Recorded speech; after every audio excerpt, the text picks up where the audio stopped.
When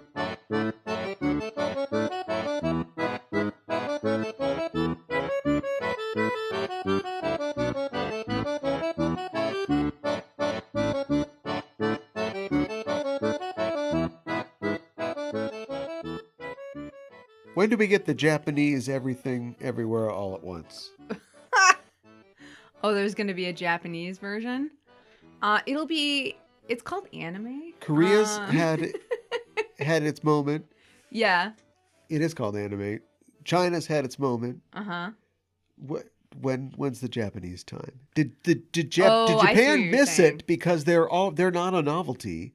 It isn't like Hollywood goes, "Oh, Korean people can make movies?" Right. Yeah, they've been making them for a while, but okay. Right. It isn't like, "Oh yeah, that's right. China's pretty cool." Also important because they're a huge market. Yes. Has that's Japan true. been like, "Oh yeah, I guess you've been here the whole time"?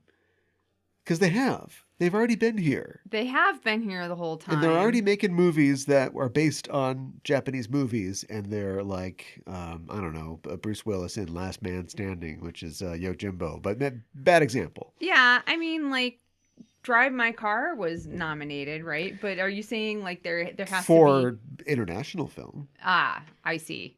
Was it, or was it a Best Picture? Was it? I thought it was. I mean, you can nominate 10 films now, so All right. I thought it was. So they're going to get in the door because it's 10 films? No, I don't want to say that. I mean, I love Japanese films, so I don't want to say that at all. When are you going to get the movie that is got a little edge to it, but it is, essentially not defining, all of Japanese people. Of course not. Being, a thing for a movement or whatever, but it's going to give us that flair. We go, oh, Parasite. Oh, economic inequality in Korea. Everything everywhere all out together is Chinese identity, in America. What's the Japanese one? Because in the 80s, it was all, Japanese buying everything, buying this, buying that.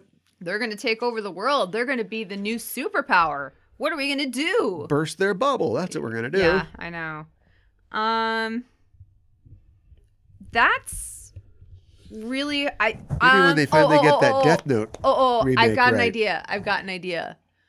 Japan, it seems so modern on the outside, but when you go take a look at it, you realize that they're still doing a lot of things like they haven't modernized as much as they appear to have. Like, they've got all these technologies. I think that was Karate Kid 3. I think they did that in Karate Kid 3. Well, whatever. But there's still like a lot of bureaucracy. Sexism is really bad. I know we're supposed to relax because it's shore leave, but I have to fix my mic. Oh no. Continue. Okay. So there's all these things new equipment that are not so shiny robot, and you know what? I'll take a shiny robot. I don't care. I just don't want like Big Hero 6. Oh, the hero is he's the hero, wasn't he? Yeah. Okay, Neil Stephenson did that 35 years ago. Mm-hmm. But it's totally an American like production. What are we gonna get like? Well, to be fair, Everything Everywhere All at Once. I mean, a lot of the folks behind the scene were like Chinese American, but it's also an American production too. Right, it's a Chinese American production. Right. When are we gonna get a Japanese American production? I don't know. Oh my. George Takei is going to pay for, turn allegiance into a film or something like that. People are like, oh, yeah, we see, because here's the thing. I don't think we're ready to really deal with what we did to the Japanese people. And it was 70 years ago or more, still doing it. Maybe we could turn George Takei's comic about his experience during World War II in America into they called us enemy. Yes. Where's my George Takei? I don't know. Where is it? I don't know. Did you put it in a box somewhere when we were moving the studio and you haven't unpacked it yet? Phasers on full. You just sound like generic old man. I know. You're George. Thank you for being honest about that. Usually you would go, oh, it's great. It's not great. It's terrible. You're distracted by the microphone. I'm playing with the microphone. So I know. I am. You can't pull out your best decay right now. Oh my. Yeah, exactly. Oh my. I'm not going to work on it on mic. Anyway, yeah, it's our short leave show. Yeah. We're just going to take it easy. Yes. Only I'm going to take my leisure by fixing this mic, and I'm almost done. Okay. Do you want to tell people what happens on shore leave? Yeah, on shore leave, we talk about different things that are going on in Japan, Japanese culture, things that we want to talk about. Maybe not something that would totally fit into a Kyoto Miru or something we haven't gotten to yet. Basically, whatever the heck we feel like. Yeah. Because it's shore leave. Yeah. Yeah. It can't all be Sailor Moon. No, we can't. And, it's our chance to sit back a little bit, sip a little Mai Tai. What? Okay, don't oversell it. Oh, okay. Cocktail flavored coffee. I don't know if I like that. Oh, would it be warm though? Okay, how about this? Irish coffee. Cocktails, that's true. Maybe every coffee can be an Irish coffee. Yeah. Glug, glug, glug, glug, glug. Kahlua. What right? if you came in the morning and maybe not in the morning, in the afternoon, and you could go and there was a pina colada machine. It was like a virgin pina colada machine, and it's got caffeine in it. So you're like 2:30. You're like, oh That'd boy, be dangerous. I got the 2:30 blues or whatever it is, and so you get a little frozen daiquiri. No, there's no booze in it, but it's got a little pick you up. That would be very popular, I think. Bosses would probably think, oh, they're going to keep some booze in their desk to add to it, or something like that. But ding ding, I could do that to my coffee right now. I know. So, yeah. Just delicious. like the Irish do. Yeah. We're going to talk about what we're going to talk about in a little bit. Yes. But first, I wanted to bring up a kind of sensitive subject. And that is reviews. Yes. I don't like talking about my reviews. It's kind of personal. We have some reviews that I wanted to call out, and I wanted to call them out special because these are reviews that we missed. Yeah. I'm always looking specifically on iTunes for reviews. I do that probably once a week. And I know that not all of our listeners, maybe a majority of our listeners, aren't actually iTunes users. That don't feel bad. I am not either. I don't expect people to listen to it on iTunes. But it is kind of the main marketplace for podcasts. If you do listen, we ask that you do your best to just give us a rating and a review. So I'm always watching that. And we've announced a couple. We got a couple new ones just this year. But then for some random reason, I was on the internet. And there's an app, iTunes, yeah. And there is, don't be flippant, I'm talking reviews. Okay, sorry. But there's also like podcast.apple.com, which is the web version of iTunes. Now, I would ask you, why would these be different? I don't understand this. You explained this before. I don't know either. It just makes my head I didn't explain explode. it because I don't understand it. But okay. If you go on the app, we have 30 reviews, and we're at 5 stars. Okay, nice. If you go to podcastapple.com, and then it's not exactly Sailor Moon, which is whatever our, the number that has been assigned to us, 24601, is, we've got 4 reviews. Okay. And they are reviews. It isn't just like ratings, like we are also 5 stars. And there's 2 reviews that totally passed me by. I only found it because I was randomly on. So there is a segregation. They are interred. Oh my goodness! Like George Takei on the internet. Stop it! Sorry, George. So why are 2 of the reviews ones that are the same, and then called us enemy? No, I don't know. I gotta work on it off mic. So I wanted to share those reviews so they didn't get left behind. Yeah. And one of them is from user Nikki Shave. And this was, we didn't miss this by too much. It was on February 25th. Okay. And the review says, 5 stars, best Sailor Moon podcast. I discovered the show in a Sailor Moon fan group, and thank God I did. It has been so much fun rediscovering my favorite series. Favor with a U, so interesting, across the pond. favorite series. With the Sailor Noob team, I'm a lifelong fan, but my love has been reignited. It is so fun hearing Cal's theories and thoughts, as well as Mikan Hana's fun facts that they tie into the topics. I feel like I've learned so much about both Sailor Moon and Japanese culture. I love their newer edition of the Shore Leave episodes as well. Nice. Well, ahoy there, matey. I will say that they need... Well, now here it comes. Uh-oh. You had your fun. Now comes the call to the carpet. I will say they need to pay more respect to the absolute masterpiece that is the Deke Cloverway dub soundtrack. Oh, okay. Much love. Keep up the great work, Team Sailor Noob. Now, okay, I do love the Deke soundtrack. I had it as a youngin' and listened to it a lot. And Loving the show by daylight, hating that we don't like the soundtrack by moonlight.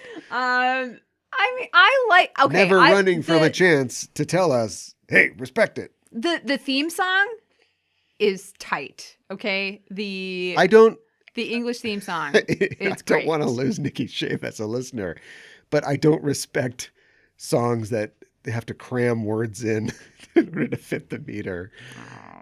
I love it. It's awkward. And Rainy Day, it's not, you know what, Rainy though? Day Man is great, too. Amy Man is great. I agree. Rainy Day Man. Rainy Day Man, right. Yeah, right. That's a Lita song. But I understand that it's not, to each their own. Mm-hmm. And it's the sort of earnestness that it doesn't have to be perfect. It's very earnest. Yeah. It is just an anthem of empowerment, and it's exciting, and it comes on, you're like, yeah, I'm ready to do this. Let's watch ready some to Sailor Moon. rock. So I get it. Yeah. I get it. Yeah. I just come from a different time, which is I discovered this show about 4 years ago. So. And the Japanese version. But I understand, and yes, we got the message. We're gonna pay more respect. For sure. Although Cloverway, I don't know. Thanks, Nikki Shave. Thanks for your kind words and your review. Thank you. And here's another one. This one, not so much. Here's a review from December 29th, 2021. Oh, so you're saying too long ago. Not so much on our part. Okay. Yeah. This one's by Blueberry Bear. 5 stars. I'm going to cry. It's so good. Oh. I love this. I spent an hour looking for an anime podcast without swears. I love this. Well, thank you, Blueberry Bear. We love you too. Yeah, thank you. So much. Whoa. And nobody's ever loved fan as much as we love you. We love you, man. Yeah. Hey, look, we're certified. And if you go on Sailor Noob, the app, and maybe on the website too, I'm not checking it. It says clean lyrics. Yeah. In that same style of,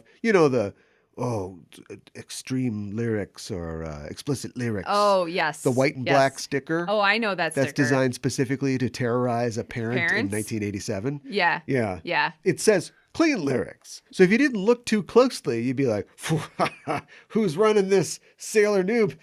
Lenny Bruce? Whose podcast is this? The potty mouths on this thing. Oh my goodness. But no, we keep it clean. Yeah. My dad was a cool parent, and like, he's like, here you go. In this respect, it takes a nation of millions to hold us back. Like, this is for you. I when I was like, oh, I want this album, like it was on my wish list or whatever, or we were at the store and I was like, I can I get this? I want this, and he's like, you get the explicit version. That's fine. And I'm like, I was like, cool. Thanks, Dad. What a life. What a world. I know. My family was a little different. Just a little. And my sister and I sort of conspired with each other to get our hands on things that we shouldn't have had our hands on in our household. And I remember one time, and we are basically adults at this point. I think I was in late high school, maybe college. Yeah. My sister was, I think, in junior high. And she had the new Smashing Pumpkins album, Ava Adore, which was really, Jimmy was in rehab, so they had a drum machine, and it was really like the apotheosis of, we're weird. Yeah. Don't get over it. You'll never get over it. I'm a vampire. And so it was a big gatefold CD case. And it had all these different pictures, and then it had a little booklet for the lyrics. Mm-hmm. And I asked my sister if I could borrow it. She's like, yeah, just, keep it on the deal. So here you go. And so I listened to it. It was great. Had it on my CD player. Don't need the case. I've got the CD, right? Yeah. Left the case out. We were all sitting down for dinner one time. Everybody sits down. My dad comes out and he's like, I'd like to read something that I found in my house today. And he opens it up and he says, you're the one that I adore. You'll always be my whore. And I'm just like, and my sister just looks over at me like, thanks, asshole. Thanks. This is because of you. But I didn't know I should have come to the Mikan Hana house. And I could have been listening to whatever I wanted to. All kinds of swears. Jackal with a Y. Yeah. Yeah, no, I know. I don't know, like, what did I get with explicit lyrics? Now I'm trying to remember. Does Garbage have explicit lyrics? Probably at some point. Yeah, not really. Not really. Alanis Morissette's Jagged Little Pill. I actually never had that album. Oh, well, you ought to know. It's pretty good. I know. All right. Kill it right there. Oh, my God. Oh, my. What do you want to talk about this week? Well, we are going to shift gears from something fun into something not fun. Oh, can we make it fun? I'll do my best. I don't know if we really can. It's going to be a challenge. So on Monday, March 6th, it was announced that Korean companies would compensate Korean people who worked forced labor under Japan's wartime control of Korea from 1910 to 1945. Oh, my. Yeah. It's not. It's just okay, sorry. You can't really make this fun. You can try. Korea is looking to basically end the antagonism that has undermined. Well, it's been going on. They're trying to end the current antagonism that has kind of been going on underneath. The U.S. is trying to lead efforts to kind of make like kind of the rest of Asia like a united front, and the U.S. as well too, like. Especially with North Korea kind of becoming more of a geopolitical threat, and as well as against China as well, who's kind of, pushing their weight around as they like to do. But I think most folks know this, but I'm going to talk about it just a little bit just in case you've, been in a cave your entire life or just missed this part of history class or what have you. But relationship between Japan and Korea is complicated. But it became even more so between these years, right?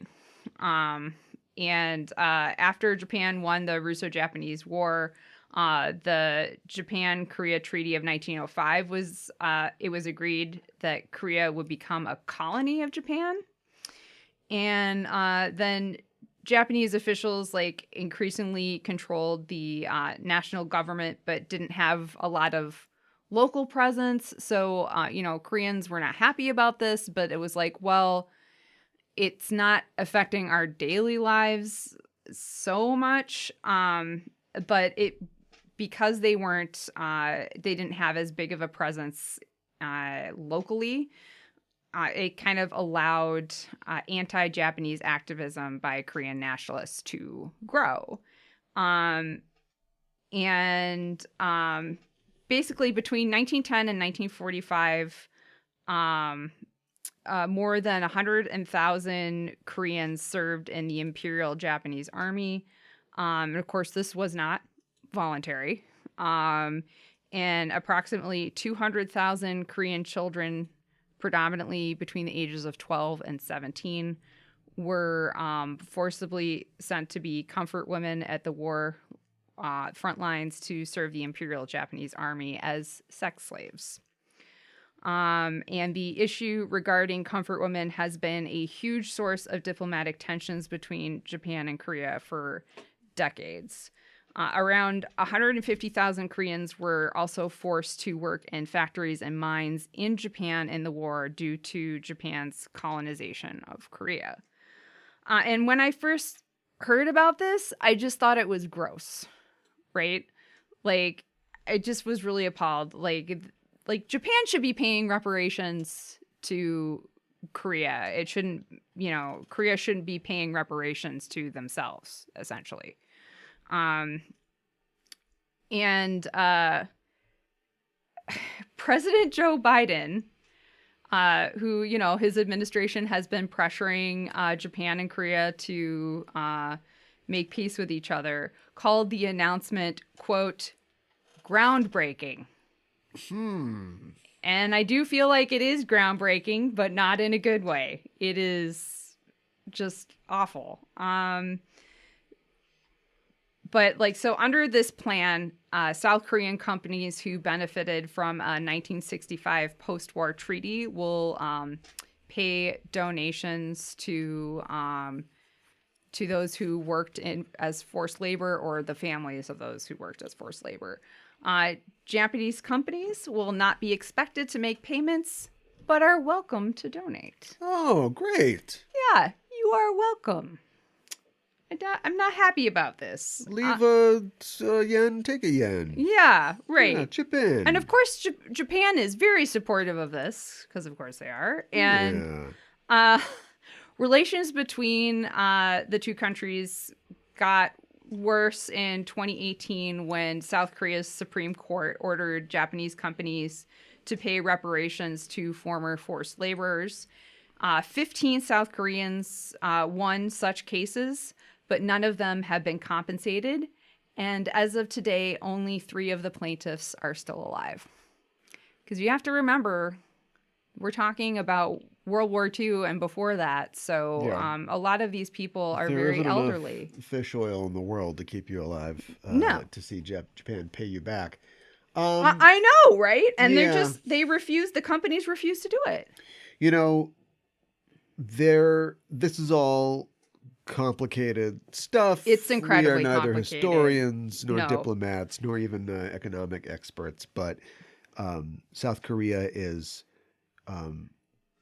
has experienced rapid economic growth, similar to the Boburugeki in Japan, and it's theorized that they are now sort of leaving their Boburugeki and going into their own sort of depression. Okay. And obviously, we do a lot of business with Japan. We also do business with South Korea, maybe not as much business as with Japan still. And so, how many Korean cars are out there? Yeah. There are some, but not as many as Japanese cars. Hyundai. Right. Yeah. And so, guess whose side Joe Biden took? Yeah, that's not surprising to me. It would be real easy for our government, our supposedly liberal democratic government. Oh, liberal, like the Liberal Democratic Party in Japan. Yeah. Which is neither liberal nor democratic. Yeah. Discuss. Yeah. Has decided that they're going to sign off on that. And it's ridiculous. I mean, you could sign off on it because you don't want to piss off the makers of Toyota cars or whatever and go, we're not happy about this, but at least it's been resolved. But instead, they're just like, rubber stamp. This is unprecedented. This is amazing. Groundbreaking. It is amazing. Yes. It is amazing that you're having a country pay its own victims. I know. When they were victimized by another country. I know. It is absolutely ridiculous. I'm amazed by that. Yeah. I'm so upset by this.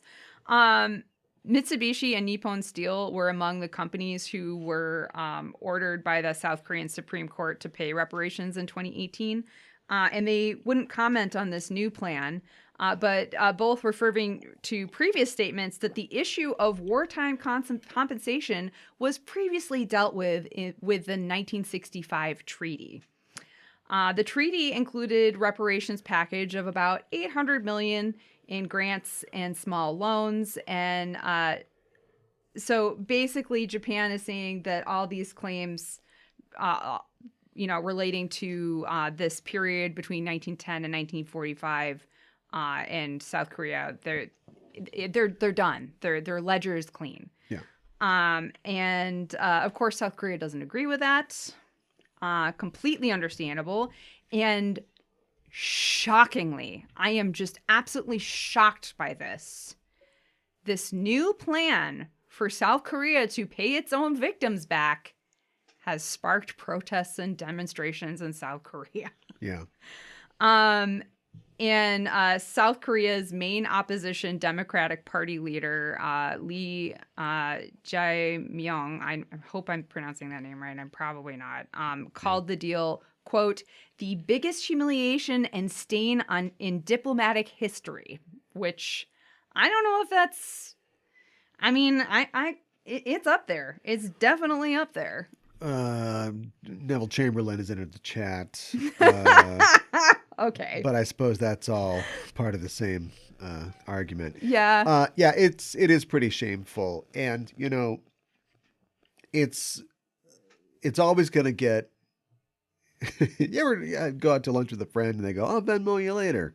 Then a week goes by. And they don't. Yeah, there's more distance between the Earth and the Moon than you getting that money back, right? Mm-hmm. And so now we're talking about people who were victimized and disadvantaged by a system that is not even made up of the people that did that, you know? Mm-hmm. And so what's their responsibility? What do they owe? You know, recently, wasn't it California passed a bill saying, yeah, we should give reparations to African Americans, which is great and all. Yeah. But the amount they came up with was like $5 million or something. And that is not. And how do you determine? Enough.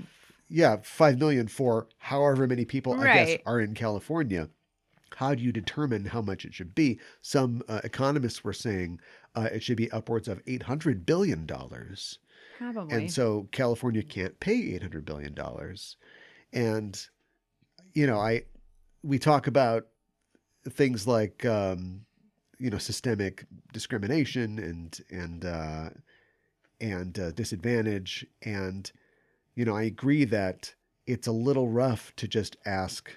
I mean, 5 million is way too small, but you could pay that. It's too much to ask California to pay $800 billion. How do you dispense it? Do you know what I mean? Who gets it? It's just not, it's like states aren't designed to execute solutions like that. No, you're right. And by states, I mean the concept of a state, not like American states necessarily. Right. But here's something. How about some effing programs? How about some effing college funds? Yeah. How about canceling the student debts? There are things that you can do. Writing an $800 billion check, that's pretty big. Yeah. But what about just spending money that you would already spend on things that will actually help people and will help right some of the wrongs, some of the systemic wrongs? You can't go back in time and shoot John Wilkes Booth before he shoots Abraham Lincoln, but you can now create opportunities for people who have been historically disadvantaged by this. Yeah, right.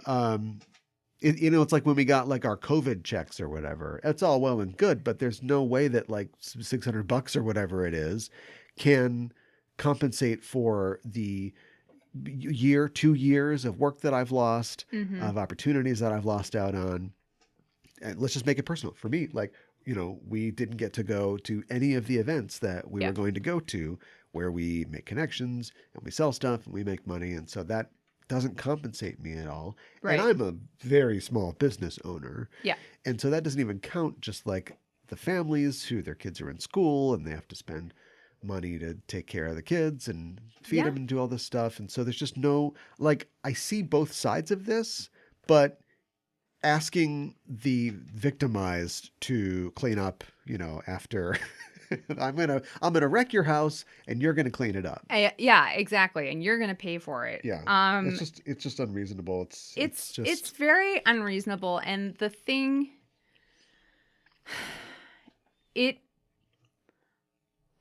this bothers me on so many levels, just because, I mean, first of all, it doesn't hold Japan accountable for what they did. I know it was a long time ago-ish, and I do say ish, but was there's horrible. Like people alive who... Yeah, there are people, you're right. There are people alive who experience this. Oh my. And, right. And, you know, I know that, like, one reason why South Korea did this, besides, we're a united front in Asia, is, like, they want to have better relations with Japan. And they knew that, look, Japan, I love you. I love you so much from the bottom of my heart. But they knew that Japan would never pay reparations and never apologize.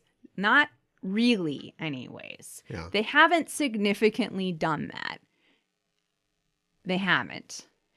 And so the way that South Korea is going to attempt to mend this relationship is saying, I'm sorry, even though they were the one who was victimized. And they're going to make they're going to mend the fence. So it's really aggravating. And, there are a lot of political leaders in Japan. And I would say there are other folks in Japan, too, who, like to pretend that all these atrocities in Korea didn't even happen. And a lot of these horrible things that they did in World War II didn't happen. And, don't want them to be taught in schools and stuff like that. And it's really rough, and, it doesn't hold Japan accountable at all. Yeah. It's funny because you have to wonder how this would have played out in an earlier time period. Yeah. After World War I, I'm sure that there were atrocities, there were, things that happened. I'm sure there were. And they didn't tell the story of it. They're like, let's just forget about this. Mm-hmm. I mean, we're still fighting over the genocide, that happened in Turkey. Yep. Which was not a genocide, according to Turkey. And okay. so the Armenian genocide. Right. It was a genocide. Right, but right. not according to some leaders. Right. Well, yeah. I understand what you're saying. And so they're just like, now that we live in a time when, you can watch the Ukrainian war on YouTube, more or less. Yeah. It's becoming tougher to do that. And a boo-hoo. I'm just saying objectively, it's becoming tougher to cover this stuff up. But the people that are running these, some of the people that are running these things were, remember these wars. Yeah. Shinzo Abe was no spring chicken. No. And so I think they're just going by the same playbook. And I don't know. And they're always, government leader is always going to government leader and try to cover things up. And so I don't know what the new playbook is. Just pretend like it was a good thing, try to recontextualize it. You're seeing this a lot. And, we're supposed to be relaxing on a beach with Mai Tais. I know, I'm We're sorry. getting political. But you're seeing this a lot with the right in America, where it's like, oh, we've got our gay now. So he can sign off on our gay policy, our gay bashing policies. There's a lady that just has just been called out recently for saying that she is a Jew. She's Jewish. She's not. What? She's not Jewish. She's like, my dad was a Messianic Jew. It's like, first of all, any Jew will tell you that is not Jewish. Jews for Jesus. No, not the same thing. Not up in here. No. But and then also like I'm Hispanic, but like on her last every census and voting application up to now she was white, but like now that she's a congresswoman, like, oh, I'm Hispanic. What is going on with the right that there are these politicians who think they can do this? This is not the first. They need to launder their policies, like putting kids in cages and outlawing trans people. They have to launder this, and so that's the new thing. Instead of just pretending, you can't pretend that trans people don't exist anymore. They've got TV shows on Bravo, right? But you can continue to immiserate them, and then try to get perceived members of their community to sign off on it. And so that's what it is. That's terrible. I sometimes you talk about the world, it just makes me so depressed. Well, I got one other thing I want to say real quick. Okay. I know there's just a lot of bad blood between Japan and Korea, and it goes further back than right before World War II and during. I'm pretty sure.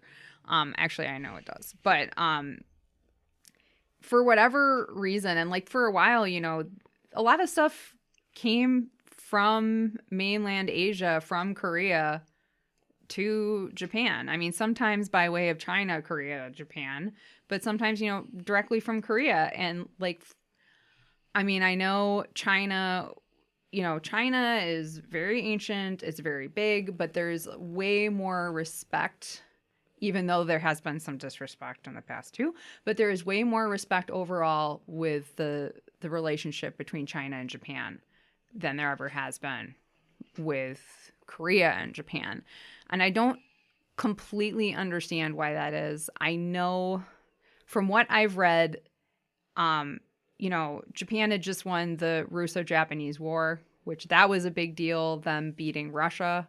And then, like, they're just throwing their weight around. So they're like, oh, we can take Korea. We can do that, you know? So, I don't know. Yeah. It's depressing. Well, it's not... Yeah, I don't think it's going to go away anytime soon. No, it's not. It's continuing. So, Japan making a sincere apology, like you were saying, like creating programs, you know, a something bigger than what they've done before would be a big step forward. And the thing is, it doesn't hurt. Maybe it does in East Asian culture. I don't know, but it doesn't hurt to apologize. You can apologize all day long. Right. You don't want to pay any money because you don't care. You're the government. Right. So why not just, you know, do a very deep bow and then call it good, Mm-hmm. you know? But instead they're like completely refusing to accept blame, apologize, really do anything. And then you've still got this going on. I read a story about the Statue of Peace. I don't know if you heard about this. I don't know if I have. The Statue of Peace is a statue in Busan. Okay. Korea. South right. Korea. And it is a statue of a young girl, basically a young woman. And it's supposed to represent like a comfort woman.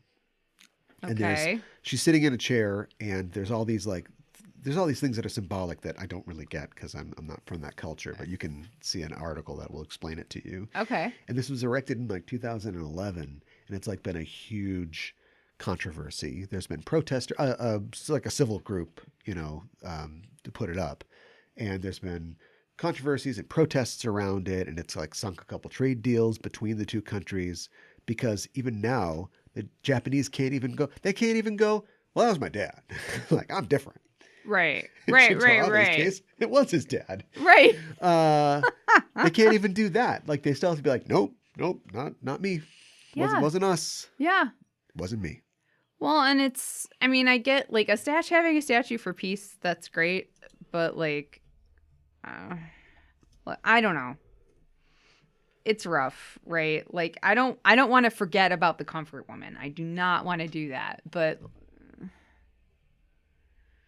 it's rough having a statue for peace that represents a comfort woman because that's always going to stir a lot of emotions up, right? It's about truth and reconciliation. Well, okay. Right. Got it. Okay, we know whose side you're on. Interesting. No! That is not true Here's at something all. that will bring no peace in our time to anyone. Live action anime adaptations. Specifically those in the West, in Hollywood. Why are they so bad? They're all bad. And to be honest, and I won't go through the whole, we'll limit our scope here because I haven't seen like a ton of the Japanese live action ones. I know that there are a lot of them. That's a typical path for a comic book.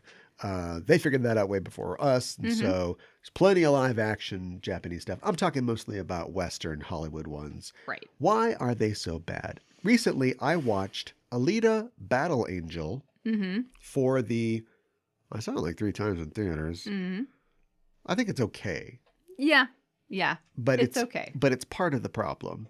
And I watched it at home for the first time on Blu-ray. I have a Blu-ray of it. And I was like, this isn't that good. It's endearing. I don't think it's terrible. And it's one of those things where I like the character and the world so much that I it kind of got me through it. Sure. But it is not good. It is not good at all. And I don't know why we can't get it right. What is it about, what's the secret sauce of anime that it doesn't seem to translate well to films in the West? Although, that Bleed the Immortal, that wasn't that great. I thought that was okay. Yeah, but it's like Takashi Miike. Like, run with it, dude. Yeah. And it was just like, this is just like a more hardcore Rurouni Kenshin live action movie. Do you know what I mean? Yeah. Like, what's going on? James Cameron makes an Alita movie. Fox Studios makes a Ghost in the Shell movie. Yeah. These things are duds. Yeah. And I don't just mean at the box office. I mean, they're just not good. I think so. I think a couple things are going on, right? I think one factor is trying to slavishly recreate things that were in the anime or the manga, like specific scenes and stuff like that. And like, we don't need to do that. Different mediums are different. Let's express it differently, right? Yeah, but if it is, so that's a good point, and it relates specifically to the Alita Battle Angel, not Battle Angel Alita, right? The English title of the Kito Kishiro long-running manga series, which I've read that part of the justification for switching that is not only to put the character's name, their literal identity first, but also because James Cameron only is involved with movies that start with an A or a T. You pointed that Avatar, out to me. Abyss, Aliens, Terminator, Titanic, True Lies. So it's got to be Alita Battle Angel. But Alita Battle Angel, the film, is much more beholden to the 90s anime than it is the original source material. Got it. And the 90s anime doesn't go far, far afield from the 90s source material. But it was made in the 90s, for sure. Right. The aesthetic and all that entails. And so a movie that came out in the year 2019, I don't remember when it came out, but a movie that came out in the first quarter of the 21st century is basically a 90s movie that cost $200 million with CGI and stuff. And so that's not good. Like, there's a sophistication in storytelling that we've reached in genre entertainment that this movie threw out because they wanted to have Ito have a wife or something like that. Like, it's way more the anime than it is the very deep and involving manga. Right. And the manga is fantastic. I've never seen the anime, but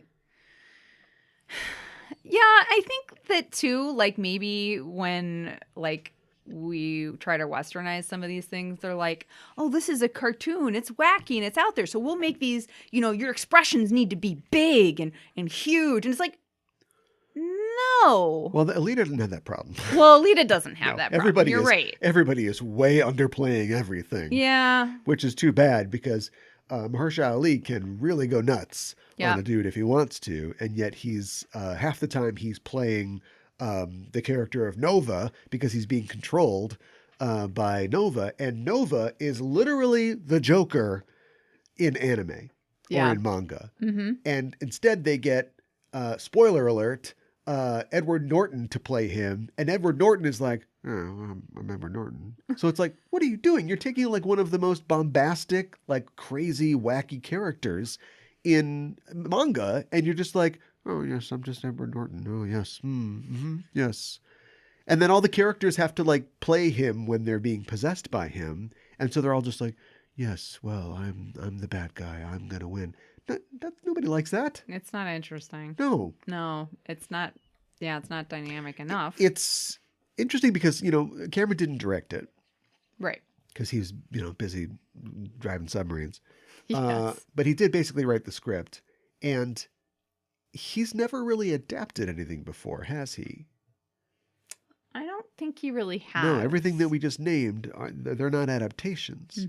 So he's just kind of going off of, like I said, the 90s anime. And you can tell, we know that he likes anime. He said that before. I don't know if he's a manga reader.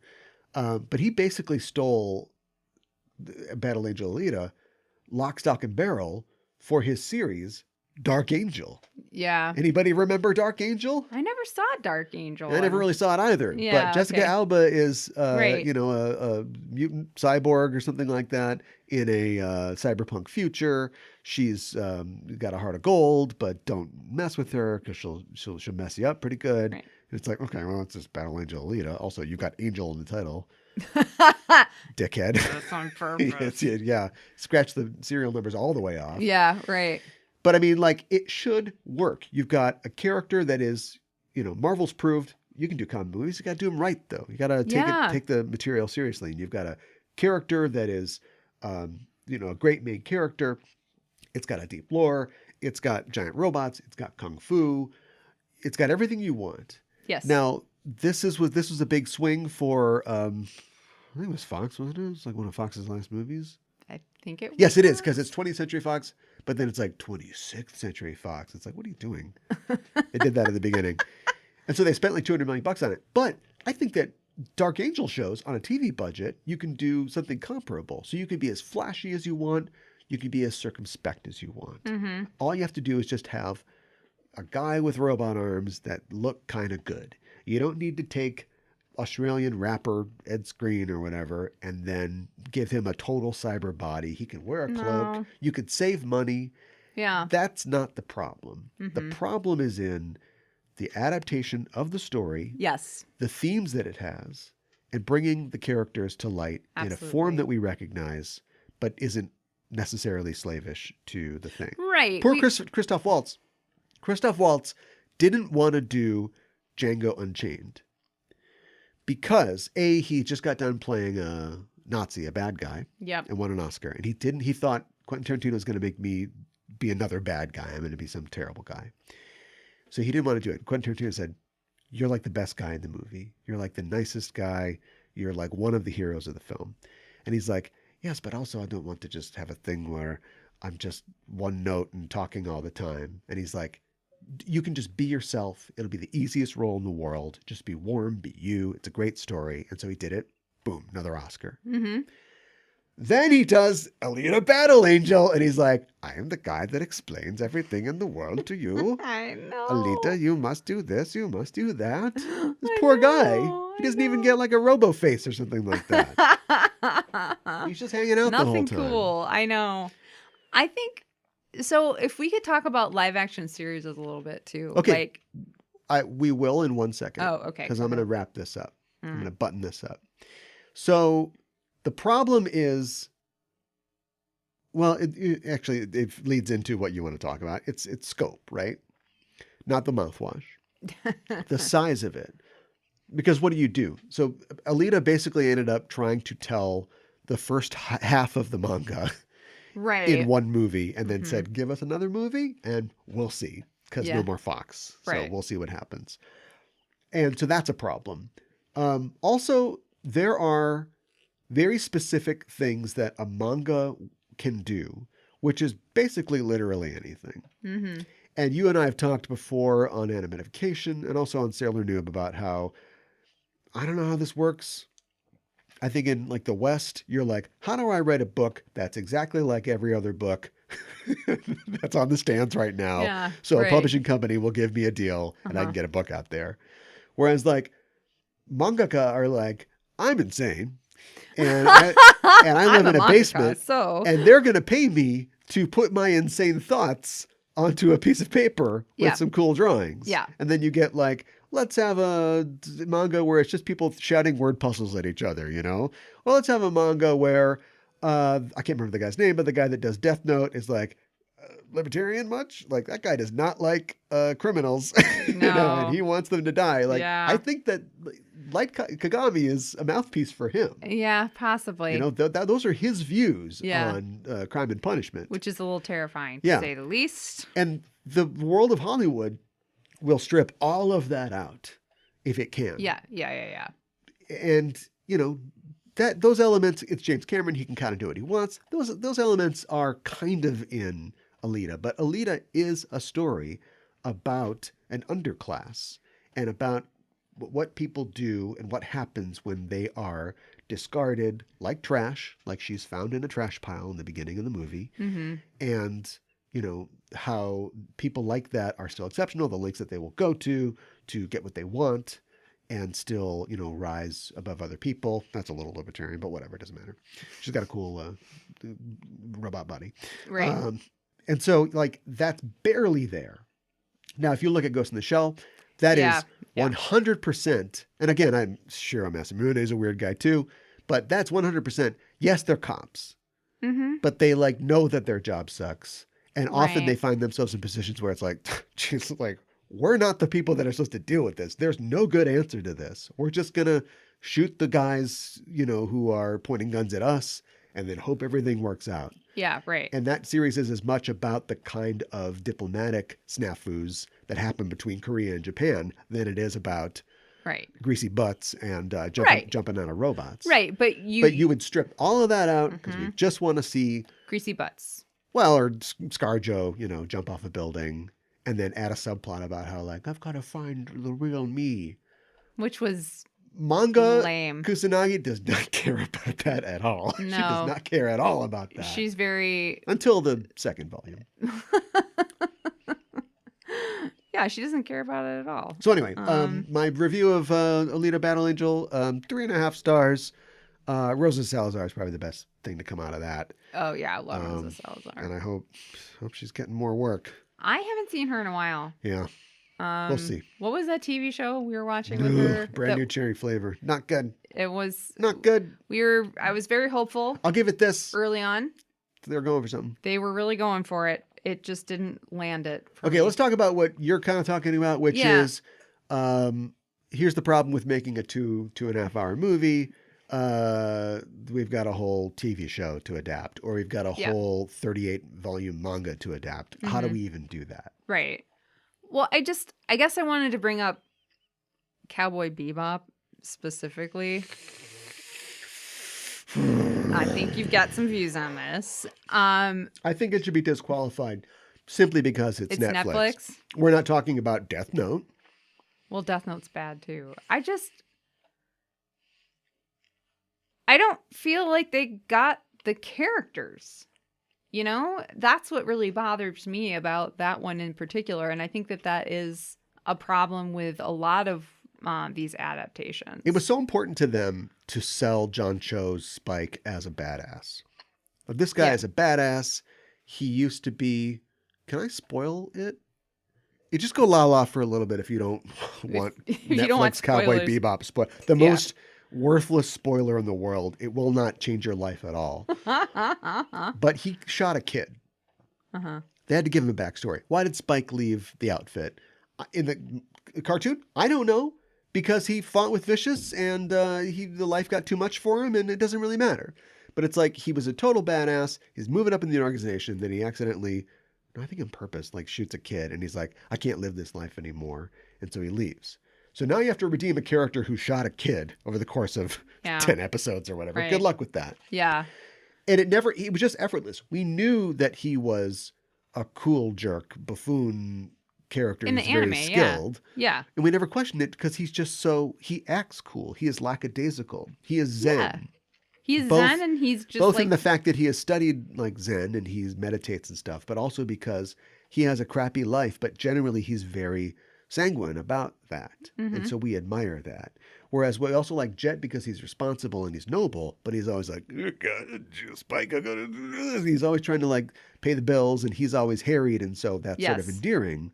But Spike, you know, doesn't have that. No. And so I don't need to like see that like, oh boy, this guy's pretty cool. This guy's pretty cool. I know. He's going to get to White Castle. Don't worry about it. Well, and it's also like... And then Faye Valentine, I don't know what to tell you. I think Faye Valentine unrecognizable. Is a victim of the woke mob. Whoa. Faye Valentine, the character in the cartoon, is supposed to be a deconstruction of the sort of formerly sexist tropes of noir genre media. And so she is a character who acts and dresses a certain way. And I know it's like, oh, she breathes through her skin. Okay, Kojima-san. But I mean, like, there's a sensitivity there that she denies because she has a past that is lost to her, and so she acts out because of that. And I can give you a million reasons. Yeah. But if you are a Netflix executive, you go, she can't dress like that, and she can't act like that. And so instead, they just replaced it with nothing. And so I know. I don't really like that actress, but I think that she had an impossible task to take a character that was already hard to nail down, whose center has been ripped out. Right. And then just do something, I guess. So, right. And right. That poor kid that they cast as Edward. Let's not even get started on that. Let's not. One IMDb credit, and that's it. So yeah, look, Cowboy Bebop should not have been a live action. No. The music, the animation style, and the themes that it tackles, you just can't do that in live action. Don't worry about it. It's never going to work. Attack on Titan, some people like the live action, some people don't. I feel like that is something that you could do in live action as long as you can like sell the big, Titans and the giants and the flying and the Spider-Manning. That's fine. They want to do Akira. They keep talking about that. It gets optioned for a while. Jordan Peele is attached to it. I think he still is. Really? Keanu Reeves has wanted to do something with it for a while. Sure. Again, can you divorce it from the post-war Japan environment? I don't think so. No.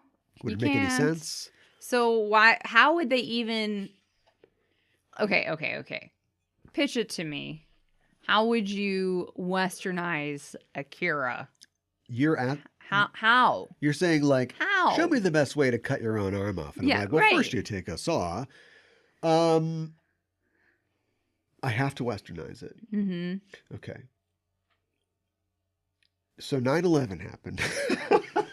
I mean, yes. We don't have I'm sorry. We don't have anything like that. No, the closest thing is 9/11, and that's not even 9/11 was remotely caused by old psychic kids. That's all I got for you. Right. I don't know what to tell you. Right. We don't have Bozuzoku gangs. We don't have a nuclear holocaust. We don't have a diet. There's a lot of scenes in that movie of guys in suits yelling at each other, a big round table. Right. We don't have anything like that. No. So I don't think you can. Ghost in the Shell should have been a layup. We also have Black Ops military teams. Yes. There's a million movies about them in the West. And they deal with Ghost in the Shell is essentially a CBS show with cyborgs.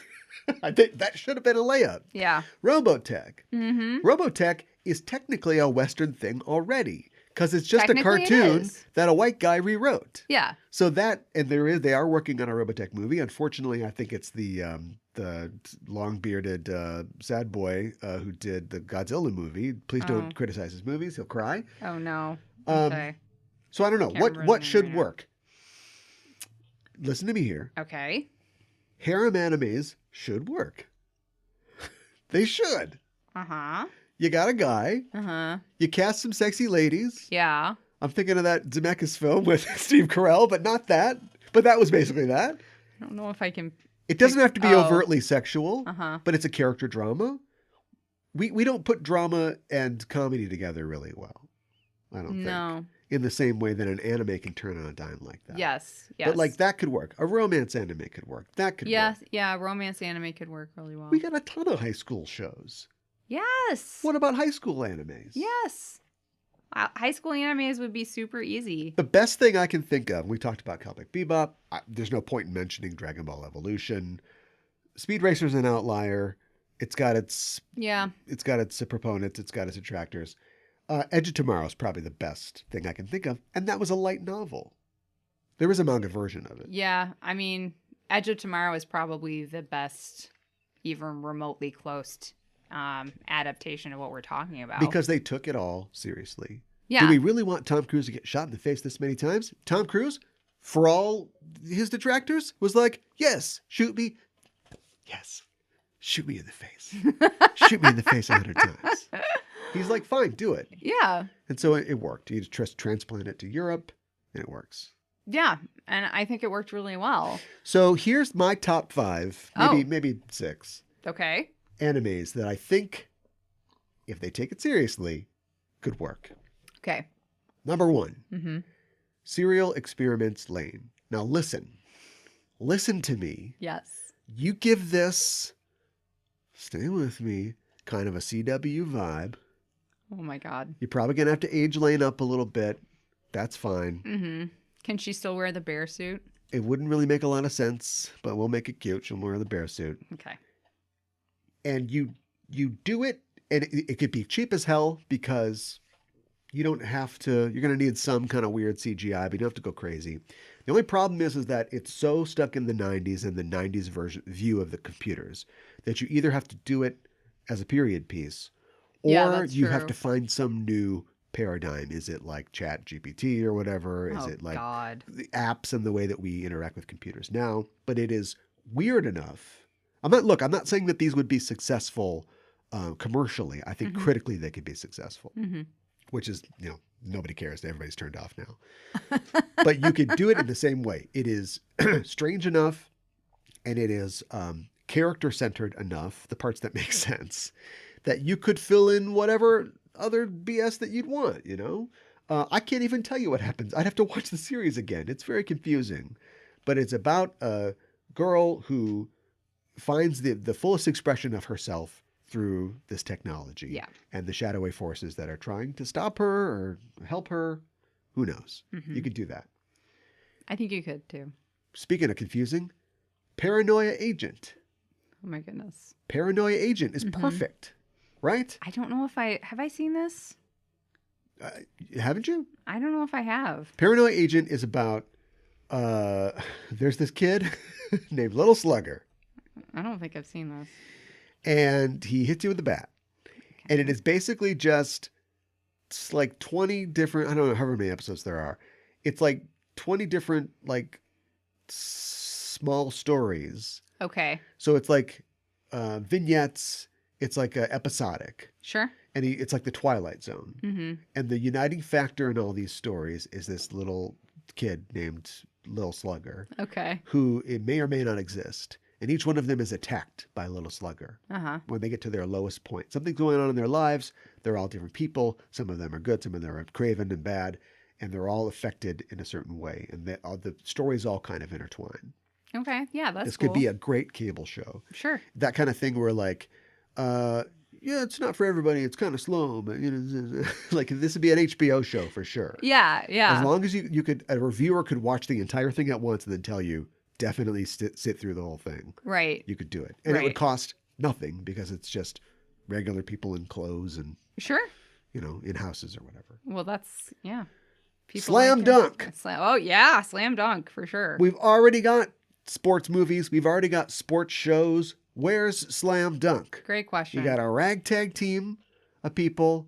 The one guy's, he's not going to be on the team, but he's really good at basketball, so they get him on the team. I can't remember how it starts.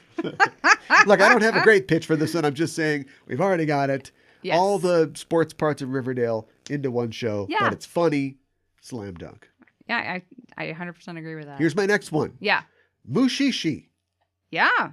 You do Mushishi. Uh-huh. We've got 15 seasons of Supernatural. Uh-huh. Right? Yeah. It's just Japanese Mushishi, or you even westernize it. Sure. It is a calmer, gentler Constantine or a Twilight Zone-esque thing. Sure. We've got a central character. We learn more about him as we go. He's going off. He's busting ghosts. He's finding the Mushishis. Yes. And you make it a little weird. You can even Americanize it, and it's, my golden arm, or, whatever the... maybe not that, but yeah. The ghost of Johnny Appleseed, or whatever it is. I think it could totally work. The ghost of John Washington's teeth. John Washington. John Washington. George Washington. Denzel Washington's kid? God. His teeth died. Why did I say John Washington? I'm going to miss my teeth. Oh, my God. Oh, here they come. Here's my honorable mention, because this would be too expensive, but where's the Rose of Versailles? Show. Oh, that should already be a thing. Yeah. Showtime, get on this. You're already doing your Bridgertons. You're going to spend money on costumes 100%, and stuff. 100%. I would give watch us the Rose that. of Versailles. You get a strong female lead. It, questions, gender roles. It subverts them. You get some sword fights in there. You get the court intrigue. It would cost a lot of money. This is not a thing, a pilot you throw out there to see what people think. You'd have to commit to this. Yeah. But we've got Game of Thrones. We've got all these shows that it's $20 million an episode. They're shooting in Prague or, in Iceland or something like that. Yes. But go for it. And my number 5 pick. Yes. For a show. Yeah. That would be good in live action. Yeah. From an anime. Yeah. Himoto Umaru-chan. All right. Himoto Umaru-chan. Yes. Is a story about a girl named Umaru who's perfect. She's good at everything that she does. Oh, wow. She's an A student and not too bad on the eyes either. And she's so popular. And she's got a brother who's like, you don't know the real Umaru. Yes. The second we get home from school, that door closes. Boom. Speaking of hoodies, she's in her bear hoodie. I know. She's got Cheeto dust all over her face. She's playing Counter-Strike until 2 a.m. And I have to cook, and I have to clean, and I have to get her to school on time. Yes. And so nobody believes him that she's such a slob. I know. But then as time goes on, people start to figure that out. The complications become greater. Mm-hmm. She's got a neighbor she makes friends with, and the neighbor's like, wait a minute, she's 2 different people. Right. And and you could literally have her played by 2 different people. Or you just get one gorgeous actress, and then, you cut away and you cut back, and blah, she's all, messed up. Her hair's messy. Cheeto dust on her face. Yeah, put the Cheeto dust on her face. Yeah. That's how you do it. I think that'd be really fun. And it's a fun comedy. You can have some kind of sexy elements or whatever, CW it a little bit, but we just don't have that. We just don't have. No. If it's teens, they gotta boink. Yep. And if it's comedy, it's oh boy, my kids, and you're talking to the camera or something like that. Yeah. Right. And so just play it a little straighter. Like let's have a classic comedy with funny lines and just pull that off. Only it's gonna be. Well, this girl's 2 different people.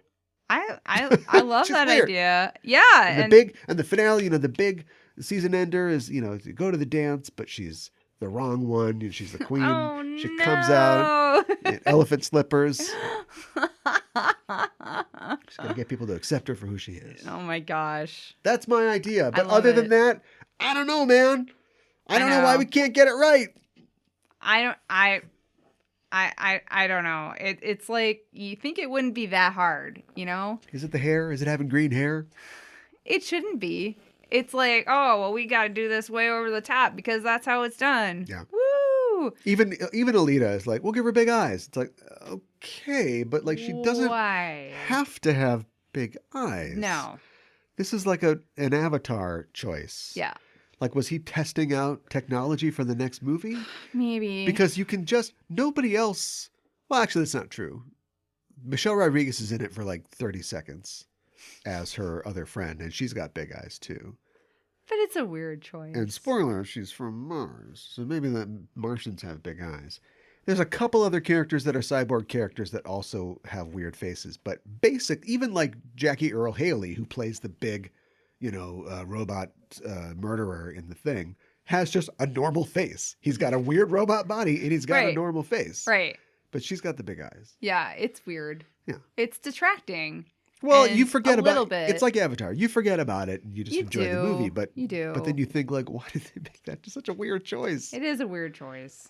I did want to, I'm sure I've mentioned this before. I do want to mention it just really quick. Not a movie or a TV show, so it's not what we're talking about exactly at all. But Takara Azuka Review adapted Rose of Versailles for a stage show. Yeah.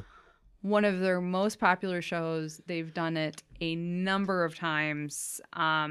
Very, very popular. Very, very good. It can be done. That really confuses things because she's a woman who acts like a guy. Yeah, I know. And she's interested in a woman that acts like a guy. I had a friend who, actually, she's not my friend, but I knew somebody who, in college, their theater company did a production of Romeo and Juliet. Mm-hmm. And Romeo was played by a woman. She played Romeo. Mm. And I was like, oh, it was all gender flip? That's interesting. She's like, no, I was just Romeo. I'm like, is the director like a lesbian? Is she trying to make a point of this? No, it was me. I was Romeo. All right. Okay. Okay. All right. Interesting. Yeah. Huh. Interesting. Well, okay, but this is an Ivy League school too. Oh wow. All right. Huh. Well, in like Rose of Versailles, yeah, okay, it's an actress who usually plays the male roles, but she's playing Oscar, who is a woman. Right. And the romantic lead is an actress who is a female. Is playing a man. No. Well, no, that's what I'm saying. Right. Like, yeah, right. Yeah. Yeah. So it's like it subverts the subversion. Okay, I get your point, like a little bit, but yeah. Yeah. Hey, I was in the Female Odd Couple. I played one of the bimbos that lived upstairs from Olive and Felicia, or whatever the Female Odd Couple was. You were a himbo? Oh, Neil Simon double dipped on the Odd Couple for sure. You think so? He did the Female Odd Couple. Oh my! I forget. That'd be like Arthur Miller going, "Death of a tampon salesman." Willa Loman, come back. Oh my gosh. We're finally free, Willa. We're finally free, Willa. I still can't do it. It's like, give me dance with your dates. What am I doing? I don't know. Are you kidding? Are you kidding? Do an oh my. Oh my. No, I can't. You're psyching yourself out now. Sulu line that's ever been is. Oh, you're asking me? Yeah. Oh, I don't know. Oh my God, you've seen every episode of Star Trek. I know. And every film I think of The Naked Time, and he's not talking. He's doing, fencing. He goes, "Hey, fair maiden." No, wait, that's yeah. Oh yeah.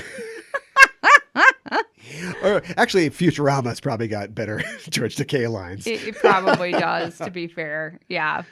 Well, wrap us up. Get us out of here. All right. Well, I think I've just about finished my Mai Tai now, so it's probably a good time for us to wrap up the show. My caffeine-laden Coco No is almost done too. Okay.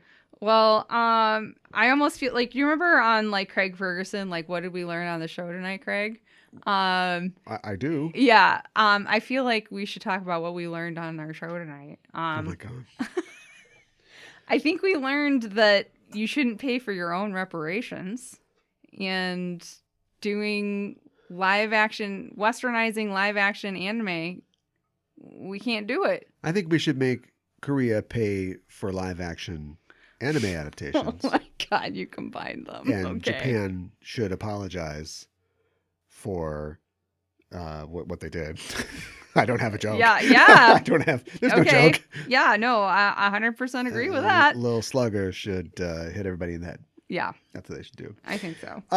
Thanks for joining us on this episode. We'll be back next week with another regular episode of Sailor Noob, picking up the arc of the Dead Moon Circus and continuing. Trapped in a cage.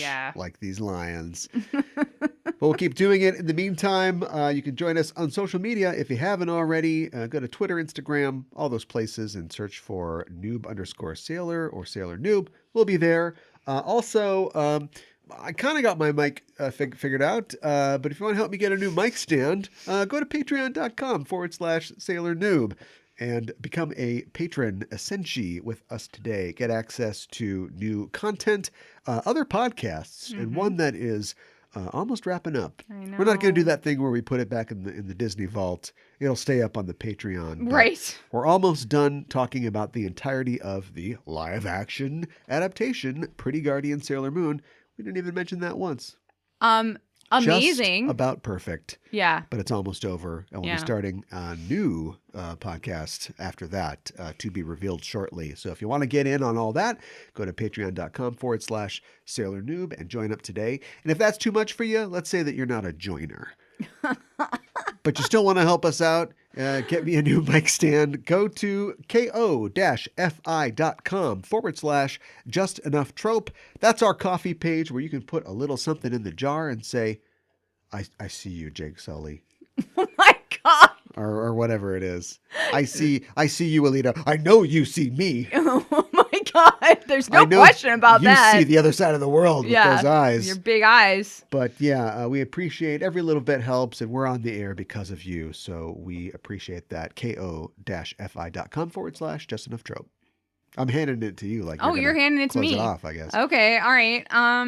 yeah, that's I had. Here she goes. We're gonna go back in. Sorry, we're going back in. I'm sorry. I do this all the time because it's like brain. What do I do? It's like, oh, what do I do with my hands? Caught I'm on with the spot. Your show pants down. I know. Okay. Well, thanks for joining us again, listeners. And like Cal said, we will be back next week with another episode of Sailor Noob.